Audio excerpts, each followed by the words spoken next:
देखिए, सबसे पहली बात तो ये है कि संभल की चंडोसी की जो जामा मस्जिद है वो कोई 50 साल 100 साल नहीं बल्कि 200-250 साल पुरानी मस्जिद है, उससे ज्यादा है।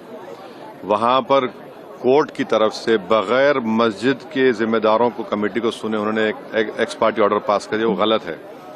दूसरा ये है कि एक बार तो आपने गलत ऑर्डर दिया, सर्वे हो गया। दूसरा सर्वे जब किया आपने किसी को इत्तला नहीं दी। तीसरी बात यह है कि पुलिस का ये काम था कि मस्जिद कमेटी को कॉन्फिडेंस में लेते या वहां की पीस कमेटी को। चौथी बात यह है कि जो सर्वे करने लोग आ रहे हैं वो प्रोवोकेटिव स्लोगन्स लगा कर आ रहे हैं, वो वीडियो उसका है, पब्लिक डोमेन में है। और उसके बाद जो वहां पर वायलेंस हुआ जिसमें 3 मुसलमानों को गोली लगी, उनकी मौत हुई, हम इसका कंडेम करते हैं। ये फायरिंग नहीं बल्कि मर्डर है। और जब से बाबरी मस्जिद राम मंदिर का जजमेंट आया, जिस बात को मैं पर्टिकुलरली कह रहा हूं कि उस जजमेंट के बाद ये सब चीजें खुलेंगी और एक के बाद एक खुल रही हैं। एएसआई प्रोटेक्टेड मॉन्यूमेंट सब बातें कर रहे हैं, क्या एएसआई के कानून में नहीं है कि आप उसका रिलीजियस नेचर चेंज नहीं, कैरेक्टर चेंज नहीं कर सकते? किस बुनियाद पे कर रहे हैं ये? और आप किस बुनियाद पर अपने फेथ को दूसरों पे थोपेंगे? भाई, कानून कोई चीज है ही नहीं है। जिस दिन कोर्ट में सुनवाई होती है उसी दिन ऑर्डर हो जाता है, उस दिन सर्वे भी हो जाता है। ये तो 1948 में ऐसे ही हुआ था बाबरी मस्जिद में। तो ये जो फायरिंग हुई है ये फायरिंग नहीं है, मर्डर है।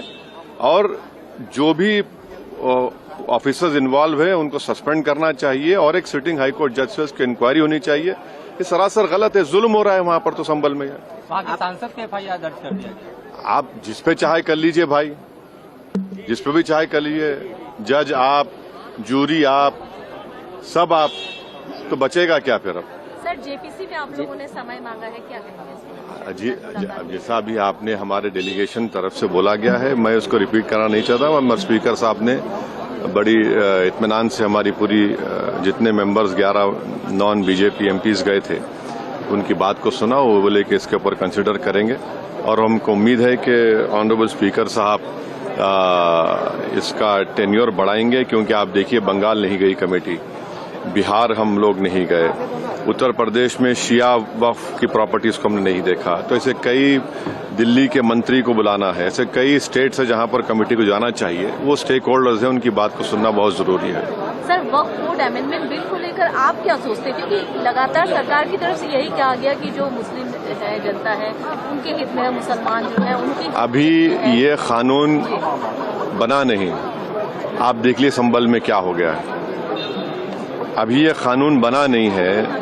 आप देख रहे हैं कि हर जगह पे बोल दिया जा रहा है कि नहीं, ये यहाँ पर 500 साल पहले मस्जिद नहीं थी। इस बिल में ये बिल आर्टिकल 26 का वायलेट करता है।